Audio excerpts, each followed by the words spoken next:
Di dalam kedai itu, atau katakanlah sekarang warung lah katakanlah, tempat orang berkumpul, bisa bertemunya antara kampus dan dunia industri. Dibincangkan, dijajaki dan segala macam. Berkolaborasi bersama-sama karena dengan sering ngumpul, sering berkomunikasi, sering networking, tentunya kita dapat mengidentifikasi dengan lebih mudah lagi IPO, Issue, Problem, Opportunity. Kalau bukan kita, siapa lagi? Kalau bukan sekarang, kapan lagi? Siapa kita? UTS nomor 1. Assalamualaikum warahmatullahi wabarakatuh. Bertemu lagi bersama saya Hairul Hudaya di acara Bincang-Bincang Rektor. Pada episode ke-21 kali ini, hari ini kita mengangkat topik terkait dengan MVI, Mobile Vaccinator Indonesia. Jadi pada hari ini kami baru saja melaunching bersama para mitra, bersama juga pemerintah daerah, sebuah inovasi untuk memberikan bantuan kepada para tenaga kesehatan kita yang akan melakukan vaksinasi, terutama untuk di tempat-tempat yang tidak terjangkau oleh kendaraan. Nah, karena kita ini di Sumbawa banyak sekali daerah-daerah yang masih sulit untuk dijangkau. Nah, untuk tamu kita kali ini, alhamdulillah kita kedatangan tamu luar biasa dari Jakarta, ya, nggak main-main ini.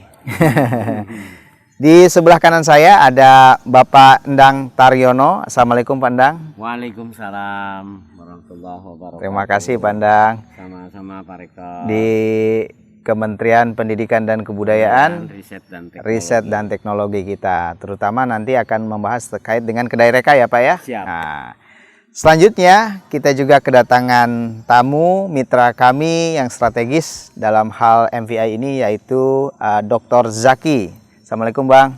Waalaikumsalam warahmatullahi wabarakatuh. Gimana, sehat-sehat ya? Alhamdulillah. Keren banget ini seragamnya nih kayaknya. Seragam Dikti. Beliau adalah dosen dosen di Universitas Prasetya Mulia Jakarta, dan juga didampingi oleh Ibu Nurma, ya, Dr. Nurma. Assalamualaikum. Dokter, terima kasih sudah hadir di acara Bincang-Bincang Rektor kita kali ini. Nah, mungkin yang pertama ini saya ingin tanya kepada inisiator pertama kali dilakukannya satu proyek kerjasama antara UPM, Universitas Prasetya Mulia, dan juga UTS, Universitas Teknologi Sumbawa. Mungkin ini pengen tanya nih langsung sama ketuanya, Pak Dr. Zaki. Ya, Bu Rektor. Jadi Pak Dokter, kenapa awalnya mengambil satu tema ini, dan kemudian mengapa kemudian MVI ini menjadi satu solusi gitu menurut Dr. Zaki? Ya, terima kasih Pak Rektor.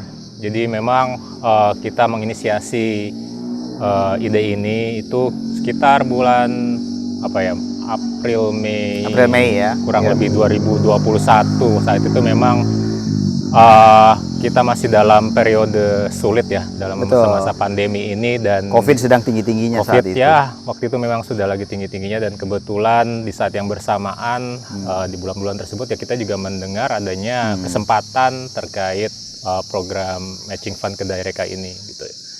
Dan ya gayung bersambut, kita tentunya memikirkan bahwa ya solusi yang paling salah satu yang memungkinkan adalah dengan mengupayakan agar nakes itu ya aktif juga mendatangi masyarakat gitu, karena kita berpikir bahwa akan sangat sulit kalau mengandalkan masyarakat di daerah yang sulit dijangkau untuk mendatangi fasilitas kesehatan. Betul. Jadi jemput bola ya. Jemput bola, betul. Dan kemudian tentunya karena kita butuh di skema ini kan bukan hanya dari institusi pendidikan tinggi, tapi memang dipersyaratkan, tetapi juga memang pada kenyataannya membutuhkan mitra. Dan kita dari juga industri ya? Dari industri. Dalam hal ini siapa? Dalam hal ini ada CV Nuriteknik itu di sini membantu kita dalam mendesain dan mengembangkan salah satu alat yang masuk ke mobil vaksin ini, yaitu kursi periksanya. Kursi periksa. Dan alhamdulillah dapat sambutan yang baik dari mitra. Dan tentunya juga kan kita tidak bisa bekerja sendiri. Tidak mungkin universitas yang lokasinya ada di Jawa mengembangkan mobil ini sendiri, sedangkan peruntukannya adalah misalnya untuk daerah yang terpelosok, daerah 3T gitu, itu ya, 3T tersebut. Jadi ya alhamdulillah dengan keterbukaan dari Pak Rektor dan ya. teman-teman di UTS ini, ya kita bisa team up ya, membuat tim yang solid dan luar biasa. Ya kurang lebih begitu awalnya Pak Rektor. Dan Ya. kita apply dan alhamdulillah didanai. Dan alhamdulillah bisa di itu ya. Kemudian dalam proses pembuatannya itu sendiri apa? Ada kendala atau mungkin tantangan yang dihadapi oleh tim waktu itu? Tantangan utama yang kita rasakan, kalau saya pribadi melihatnya, karena ini kan pertama kali dari sisi kami Universitas Prasetya Mulia mengajukan hibah matching fund ini ya. Betul. Dan mungkin juga ini juga program pertama ya Pak Endang ya dari itu. Jadi memang pastinya ada kagok-kagoknya lah. Secara administrasi juga kami harus memastikan bahwa semuanya berjalan dengan lancar gitu. Selama review juga kita mendengar banyak masukan dari reviewer dan kemudian juga untuk mengkomunikasikan istilah matching ini ke dunia usaha, dunia industri juga kita butuh komunikasi terus-menerus yang memastikan bahwa ini sebenarnya ada kesetaraan, jadi ada skema matching fund ini bahwa kontribusi dari dua belah pihak gitu. Mungkin tantangan utamanya adalah itu. Tapi begitu sudah dapat prototipe awal gitu kan, sudah kelihatan bentuknya, semakin ada kesempatan juga mahasiswa kami ada yang magang juga akhirnya di Dudi, di Nuri Teknik, orang mencoba melihat langsung ya, karena selama pandemi ini kan sulit ya. Sulit, tetapi alhamdulillah nih 2 minggu lalu ada mahasiswa kami yang akhirnya bisa berkesempatan mengunjungi mitra, melihat langsung proses desain di sana, memanufaktur alat kesehatan di sana, ya itu jadinya kita senang sih. Dan sesuai dengan program studinya ya? Sesuai dengan program studi kami dari Product Design Engineering, desain produk, jadi sangat-sangat relevan. Dan memang intinya Merdeka Belajar kan seperti itu, dan ini matching fund benar-benar memfasilitasi hal tersebut. Nah, makasih Pak Dr. Zaki ini. Jadi teman-teman semua bahwa memang kerjasama antara dunia industri, dunia usaha dan dunia institusi dengan perguruan tinggi, tambah dengan pemerintah tentu saja, menjadi satu hal kunci ya untuk keberhasilan sebuah kerjasama yang ideal yang diinginkan. Nah, untuk membahas hal ini kita bisa meluncing MVI itu karena memang berkat dukungan daripada pemerintah. Dalam hal ini ada satu program flagship namanya Kedai Reka. Nah, untuk membahas ini kita pengen tanya langsung nih dengan Pak Endang. Nah, Pak Endang, tadi sudah dijelaskan oleh Dr. Zaki terkait bagaimana begitu pentingnya MVI ini kan untuk terutama daerah-daerah 3T. Dari pertama dulu Pak Endang dan tim tentu saja bagaimana melihat ketika proposal ini diajukan gitu ya. Kenapa Pak Endang dan tim kemudian melihat bahwa ya ini memang salah satu masalah dan solusi yang akan kita hasilkan gitu. Itu bagaimana melihatnya dari Kedai Reka mungkin? Ya, baik. Terima kasih Pak Rektor atas kesempatannya. Perlu ingin saya sampaikan, kami mewakili Kementerian Pendidikan, Kebudayaan, Riset dan Teknologi. Awalnya memang ini adalah salah satu kebijakan dari kementerian, yaitu diluncurkannya kebijakan Merdeka Belajar dan Kampus Merdeka. Ya, MBKM. Di mana ada 8 kegiatan atau 8 indikator yang disampaikan di dalam Merdeka Belajar dan Kampus Merdeka atau MBKM. Itu ada 8 indikator. Ketika 8 indikator itu disampaikan, kami khususnya di unit Direktorat Jenderal Pendidikan Tinggi mendapatkan tugas, yaitu bagaimana MBKM ini diterapkan di perguruan tinggi.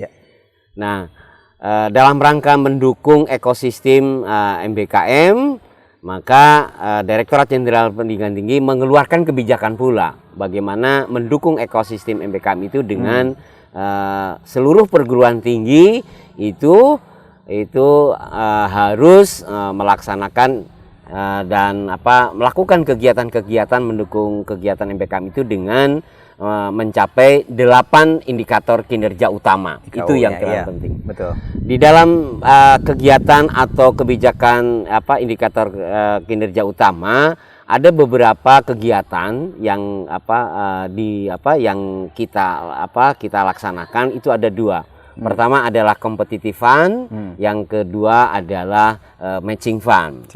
Terkait dengan competitive fund itu hanya lembaga dalam hari ini adalah program studi melaksanakan bagaimana melaksanakan kegiatan MBKM di dalam IKU-nya.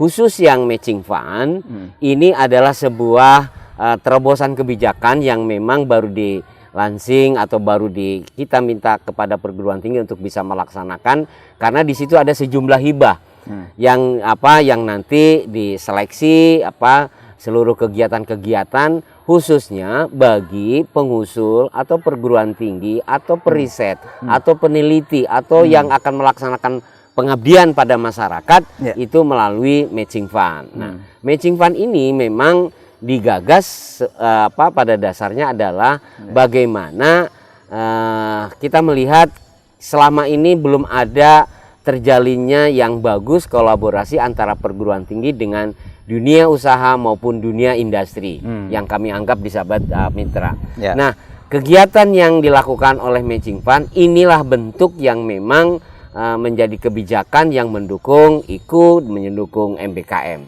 sehingga ada kesesuaian, ada kesetaraan, ada kesepadanan antara program dan pendanaannya. Jadi kita menyampaikan sesuatu kehadiran pemerintah dalam rangka memberikan hibah, tetapi perguruan tinggi dan Dudi juga harus mempunyai kolaborasi yang harmoni untuk menciptakan, untuk menjawab kebutuhan baik itu di kalangan universitas atau kampus maupun dari kalangan industri. Itu seperti itu. Kaitannya tadi setelah dijelaskan secara komprehensif oleh Pak Endang terkait dengan kondisi sekarang kita sedang pandemi kan Pak ya. Betul. Makanya mungkin kebijakan salah satunya adalah mungkin ada juga keberpihakan tentu saja pasti dari Kemendikbud ini untuk terkait dengan MVI ini gitu Pak.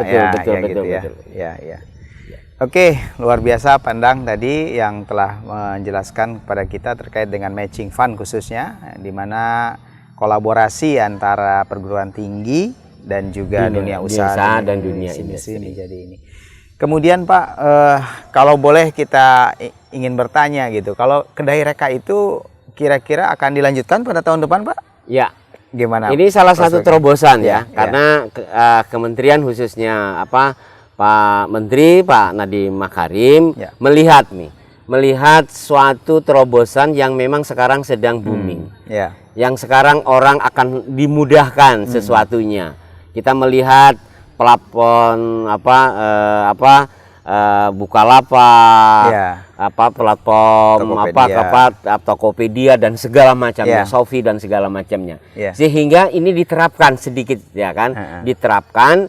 Nah, Kedai Reka ini adalah sebuah platform, sebuah platform di mana di dalam kedai itu atau katakanlah sekarang warung lah tempat orang berkumpul, bisa bertemunya antara kampus dan dunia industri, dibincangkan, dijajaki dan segala macam. Dan Kedai Reka ini dianggap sebagai, kalau menurut Pak Dirjen, Pak Nijam itu adalah biro jodoh.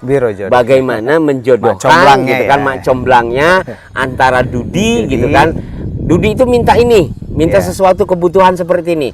Nah, sekarang Pak kampus mempunyai sesuatu inovasi, mempunyai kreasi, mempunyai ciptaan dan segala macam. Oh, ini pas dengan Dudi gitu kan. Nah, itulah yang akan mengawinkan, yang akan menjodohkan itu adalah kedai. Sehingga ke depan memang ini amat diperlukan bagi keberlangsungan kerjasama antara Dudi dengan perguruan tinggi. Luar biasa.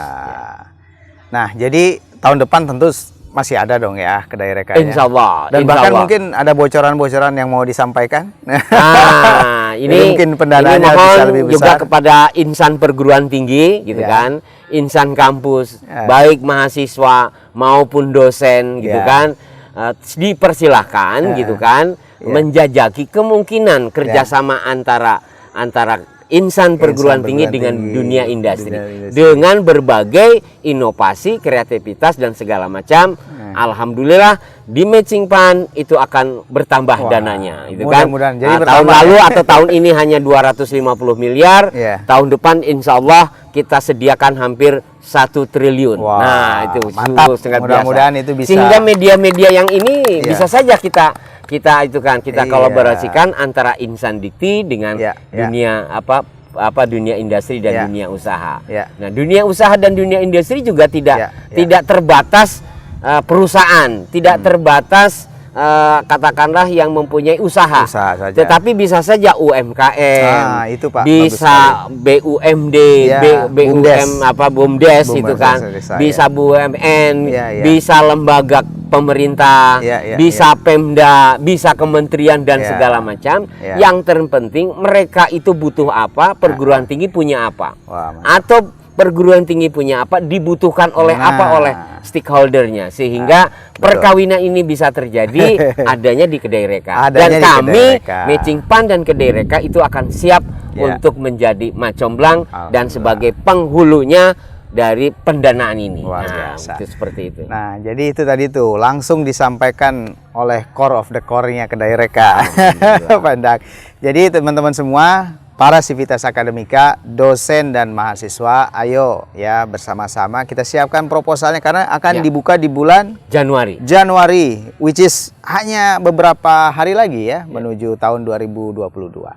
Nah, makasih banyak. Baik, Bapak. terima kasih Pak Rektor. Ya, saya pengen cerita dengan Bu Dr. Nurma. Nah, baik Bu Dr. Nurma, tadi kita telah mendengarkan secara gamblang ini penjelasan dari Pak Endang Taryono. Jadi kalau Ibu kan sebagai salah satu dosen ya, bagaimana menurut Ibu dengan adanya Kedai Reka ini Bu, secara umum gitu? Apakah juga betul-betul ya kita sebagai dosen dirasakan manfaatnya? Misalnya tadi Pak Dr. Zaki sampaikan juga adalah ada keterlibatan mahasiswa dan dosen kemudian dengan dunia usaha, dengan dunia industri. Secara umum bagaimana? Saya pengen dengar komentar dari Ibu.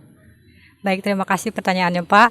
Kami sebagai dosen tentunya merasa sangat terbantu dari banyak sisi ya Pak. Sebelumnya itu ya kami sebagai dosen tentu melakukan penelitian. Betul. Bahkan sebelum menjadi dosen pun kita sudah terbiasa melakukan penelitian. Tetapi saat itu biasanya outcome-nya, keluarannya adalah publikasi ilmiah ya Pak ya. Hanya publikasi ilmiah. Di mana saja. publikasi ilmiah itu publikasi ilmiah itu konsumennya atau yang membacanya kan hanya memang dunia saintifik ya Pak, dunia ilmiah sesama dosen juga atau mungkin dari lembaga penelitian dan jangkauannya terbatas gitu dan juga seringkali ya pasti berguna lah, yang namanya penelitian pasti berguna, tapi apakah langsung berguna dan dirasakan oleh masyarakat itu belum tentu gitu ya. Mungkin baru bergunanya 50 tahun ke depan misalkan. Nah, program saya melihatnya program Matching Fund Kedai Reka ini memberi kesempatan kepada kami untuk berkarya dalam bentuk yang kemudian luarannya berupa sesuatu yang langsung dirasakan oleh masyarakat setempat gitu, dan kita diberi fasilitas untuk itu. Itu sih yang paling terasa gitu ya Pak ya. Karena kalau kita mengejar luaran publikasi itu mungkin ada cara lain gitu ya Pak. Tapi yang Kedai Reka ini memang mengkhususkan kami dibutuhkan oleh masyarakat. Betul, untuk luaran yang memang langsung dirasakan oleh masyarakat. Tentu saja boleh sekali dari sana kalau kita dapat efek samping punya publikasi juga gitu, memungkinkan sekali gitu. Jadi dan tadi Ibu juga sudah menyaksikannya pada saat kita launching tadi. Luar biasa sambutannya dari pemerintah kabupaten, dari provinsi, dan juga dinas kesehatan. Betul Pak. Bahkan ini teman-teman semua mobil MVI kita ya, hasil kolaborasi dari UPM dan UTS ini akan langsung besok pagi digunakan untuk melakukan vaksinasi di Labuan Bajo ya, Labu Bajo, bukan Labuan Bajo NTT nih Pak. Gitu. Ini rasanya untuk menikmati hari ini di RPK gimana kalau kita berikan kopi ini, kopi Kades ya? Kopi Kades. Nah, jadi ini salah satu jenis kopi. Kopi kampung. Yang dari ini coba ini boleh disajikan kepada tamu-tamu kita nih. Hanya ada di Bincang-Bincang Rektor. Nah, ini salah satunya. Sudah dengan gula belum? Nah, nanti tambah gula lagi, Man. Tolong ditambahin gula. Kalau tambahan gula. Nah, ini kopi asli Sumbawa, Pak. Dari Desa Marente ataupun di Desa Tepal ya. Oke. Pakai gula. Ya, pakai. Kalau mau pakai gula silakan. Ada jahenya ya? Ya, silakan. Kopi jahe ya. Langsung disajikan. Kades. Kades itu adalah brand Kades. Kopi Desa. Salah satu produk yang dihasilkan oleh alumni UTS, Pak. Jadi dengan memberdayakan potensi masyarakat setempat, di mana saya mendengar oleh Robi Sarullah ya. Robi Sarullah salah satu ini. Alumni ya. Alumni kita. Jadi ini ada kopi, kemudian dipadukan dengan rempah-rempah ya. Apa namanya di sini? Ada jahenya ya. Ya, silakan di ini. Khas Sumbawa ya. Sumbawa. Nah, terima kasih Dr. Nurma tadi terkait dengan kesan-kesannya ya di bagaimana seorang dosen kemudian melihat kedai reka. Jadi betul Pak Endang, ini suatu program yang sangat bermanfaat ya bagi kita dan juga saya yakin dosen-dosen sahabat-sahabat kami di berbagai universitas. Nah, Dr. Zaki melihat tadi begitu antusiasmenya para pejabat kita, para masyarakat juga, dan udah beberapa kali dicoba sebenarnya MVI kita itu.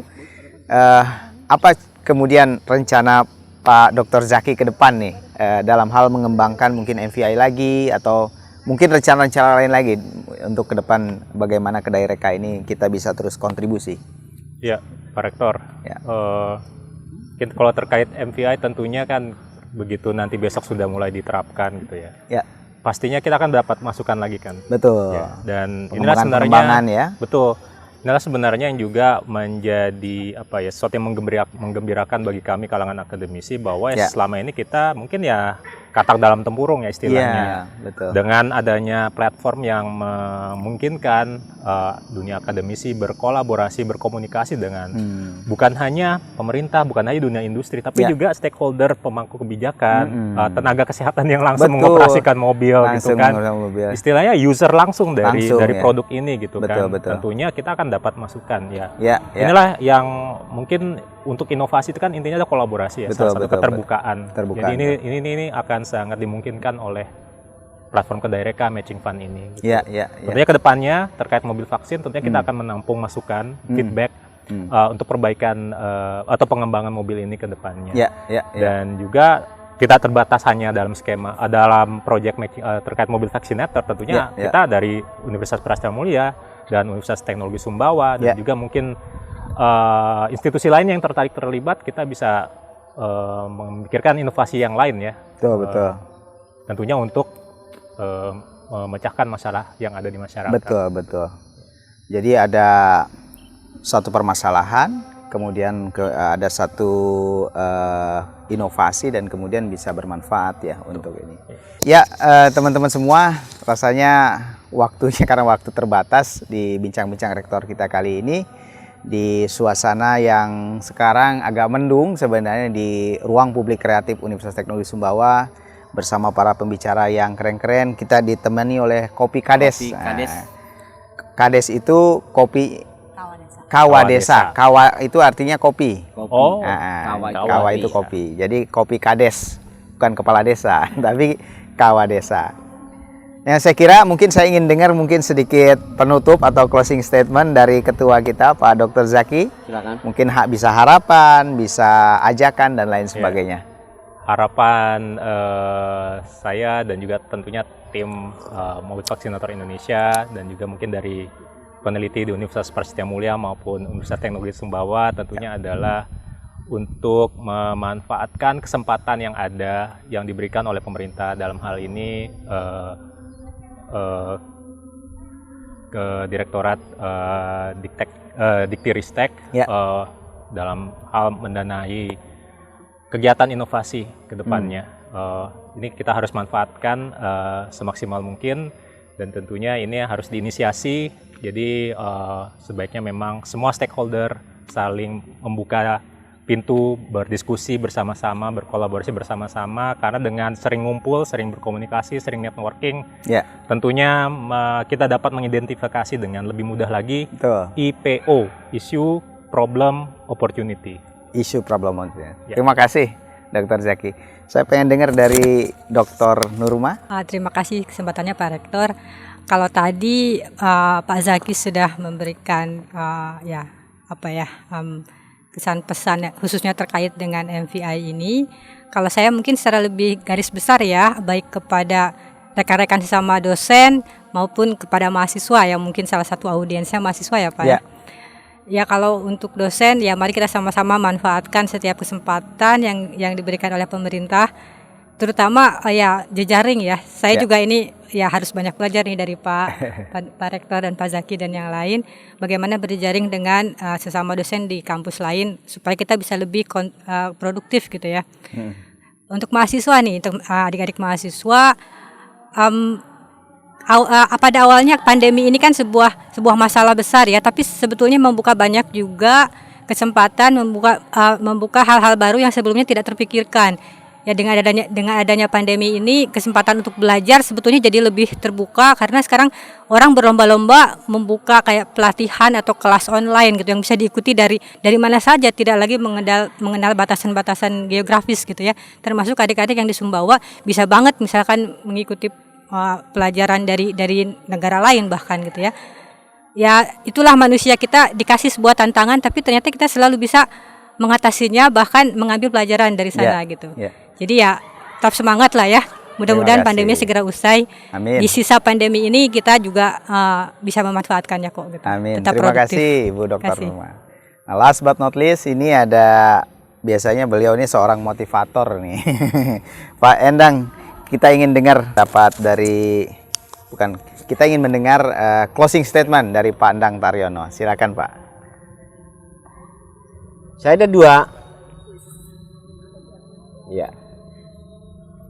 Kalau bukan kita, siapa lagi? Kalau bukan sekarang, kapan lagi? Siapa kita? UTS nomor 1. Pantun yang ingin saya sampaikan, Sumbawa terkenal dengan kudanya yang berkualitas tinggi. Cakep. Termasuk susu kuda liarnya dimanapun. Cakep. UTS Sumbawa tetap menjaga kualitas dan prestasi tinggi, insya Allah lebih maju kapanpun juga. Cakep. Itu saja. Terima kasih Pak Endang Taryono yang luar biasa. Dari kemarin beliau memberikan semangat kepada kita semua Sivitas Akademika UTS.